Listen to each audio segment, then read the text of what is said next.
The president had this to say about Vladimir Putin in a phone call with the BBC. Are you done with him? I mean, I know that sounds a simplistic thing. But I'm disappointed in him. But I'm not done with him, but I'm disappointed in him. Bill, we had a deal done 4 times, and then you go home and you see he just attacked a nursing home or something in Kiev. I said, what the hell was that all about? Do you trust him? I trust almost nobody.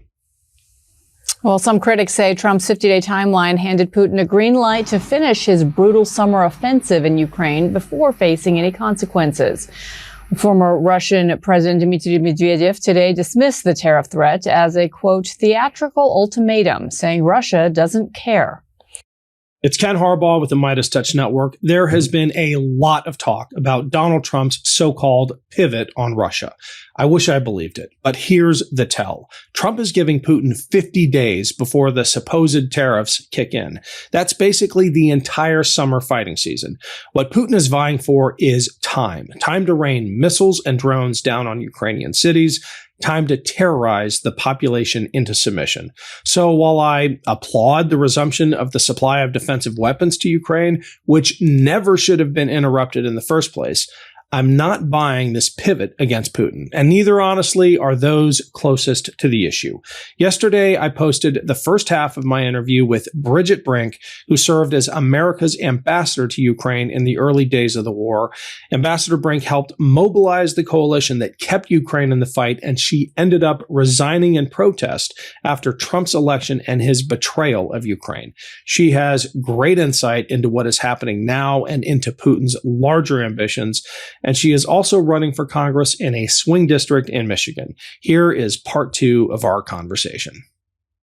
I think we have to understand that Putin's overall play is much, much larger than Ukraine. Even though he's a tactician, he really just looks for opportunities and takes them where he finds them. And I think in this situation, unfortunately, he has seen with the Trump administration that he can keep going and he can create facts on the ground while he lies to us about what he's doing. And while he continues to have conversations, what I would say, pretend to be in some kind of negotiation while he's actually just pounding and going ahead to create facts on the ground, which help him achieve ultimately his goal, while not making us angry enough or not making us react. But I think we just have to have a real clear-eyed view as to what's going on and who he is and what needs to be done in response. And in that way, this is how not only Ukraine wins, but Europe wins and we win. This, to me, is the right answer. I like your description of Putin as a tactician, because that's at odds with many people's characterization of him as a strategist, as someone playing multi-dimensional chess. Because when I see his tactics in Ukraine, they just seem not only short-sighted, but unable to appreciate what he's actually up against. It's reminiscent of the strategic bombing of both sides, honestly, in World War II that was aimed at demoralization. It doesn't work. The Ukrainian people are as resilient as ever, as determined to win as ever. Can you help us understand the mindset of Ukraine and what Putin is getting wrong? Well, that's exactly true. If Putin's goal was to subjugate and hold a country of 40 million people and bring it, so-called, as I think he would describe, back into the Russia sphere, he has done precisely the opposite. I can tell you, I do not think there is a person in Ukraine who has anything but deep hatred for him. And also, I think, much animosity toward the Russian people for supporting him. And I think it's unfortunate. It's terrible that this is the situation. But I can say, having lived under these missiles and drones, which I think you have as well, at night, when you're up half the night, you have to take your kids down to the bunker for safety. Ballistic missiles, Kinzhal missiles, some of these other Skiran, I think, these new technology, so-called new technology missiles from Russia are very dangerous. And you have basically minutes to try to save your family Or if you talk to some of the families who have lost their children, and I've talked to these people who've had their children killed on playgrounds, or people being targeted in their churches or in their community centers, that is not something that people can forgive. And I don't think that in any way, shape, or form that the Ukrainian people will forgive Putin or the Russians for what has happened to their country.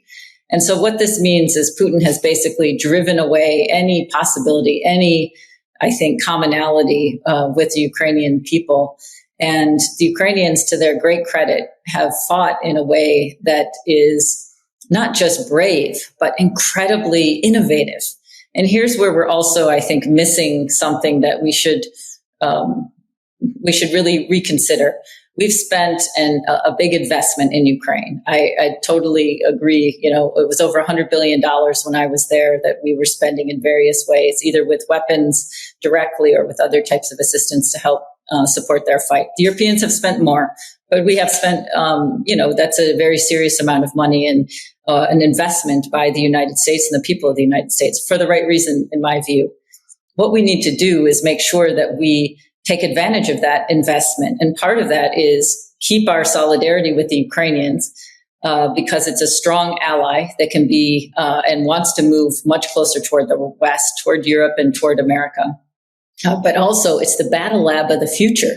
What's going on in Ukraine with drone technology? And you mentioned, we have to think about what's happening in Taiwan and China. These are the fights that are happening in places that are also strategically important to the United States. I would guess there's also a domestic, for example, border application to a lot of this as well. The drone technology and the fight in which is being waged there is a completely new kind of fight. And it's important for us and our military to also learn from this. And I think that's a piece that hasn't been discussed enough, how much we can actually, we, the United States, learn and collaborate on a fight that we could use and even defend ourselves or defend our allies and partners all over the world. Hey, it's Ken Harbaugh. Quick break to say thank you to everyone who's been following and supporting this show and this channel. None of it happens without you. And if you haven't yet subscribed to my Substack page, I'd really appreciate the follow. It's a great way to make sure you never miss an episode. It's free to sign up. And if you're able to pitch in a few bucks, every dollar goes back into the show. Just search for The Ken Harbaugh Show on Substack or click the link below. Thanks. Well, not to put too fine a point on it, but I now maintain, having been to Ukraine, having been to the front, having embedded with kamikaze drone units, that if America doesn't learn quickly how the next war is going to be fought, we are going to lose it. That is also what is at stake in the fight in Ukraine, is understanding the completely transformed battle space. Ambassador Brink, give us a quick primer on Michigan's 7th, what's at stake, and tell us a little bit about the people you're hoping to represent. Yeah, thanks so much for that. Well, after resigning my job and speaking out publicly against our policies on Ukraine, I came back home and I've dedicated my life to the fight for freedom and democracy. And I saw how this is playing out overseas in a way that is against our interests, in my view. And the same thing I see is happening at home. And so I believe that the policies that are being put in place are actually hurting our country in terms of who has health insurance, whether or not we're giving people in need food assistance, whether we're creating jobs in places like mid-Michigan. The 7th Congressional District is one where we have very important manufacturing production, and to support that is important to job creation and having people have a better life. I think the problem I see at home and what worries me the most is that I spent my life in countries where democracies were young and not as strong as our democracy. And for the first time in almost 30 years, I'm seeing that some of the doubts and worries and problems that I saw in these young democracies are also appearing in our own democracy. A distrust of government, a belief that government can't deliver, a belief that someone else is benefiting, or that there's corruption at very high levels. This is happening in our country right now. I haven't ever seen this before, not at this level, not at a level that goes all the way up to the White House. And to me, this is deeply, deeply concerning. And as someone who had devoted my life to this effort of supporting freedom, supporting democracy, I felt like the only thing I could do is come back home and try to support that here at home. I believe in just common sense solutions and finding common ground, a strong America with a strong military, a strong business environment, but one that also protects its workers and its people and gives every single person opportunity. I believe that's what's made us. I come from I was a daughter of a single mother, but education, my public school education from Michigan, is what gave me the ticket to go to become the U.S. ambassador to Ukraine and to advise 5 presidents and to spend my life in public service.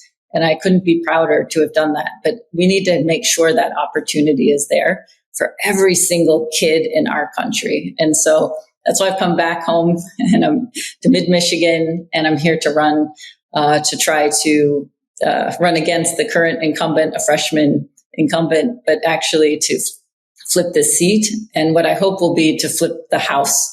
The reason I think that's important, even though I've worked for both parties along my whole career and 5 different presidents from both parties, is that I think we need more discourse and debate, and we need to get through and cut through some of this partisan politics and actually find common ground that is going to help American people here at home. So it was, for me, a very hard decision to leave public service, but one that I felt was necessary. And I think the problem we have right now is that people aren't standing up to the Trump administration, not even those in Congress. I think we need to be stronger to make the arguments that are necessary so we end up in the right place for our country. We got to stand up and speak out, and we need people of principle who are willing to do that. So that's why I'm running, and thank you. Where can people find out more about your campaign, Ambassador? I'm at bridgetbrink.com. And please, I welcome people to take a look and join me. But thanks a lot for having me on. Great having you. We'll check in again as the campaign progresses. Best of luck. New Meidas merch drop. Check out the latest pro-democracy sticker packs, t-shirts, hats, sweatshirts, and more. All at store.meidastouch.com.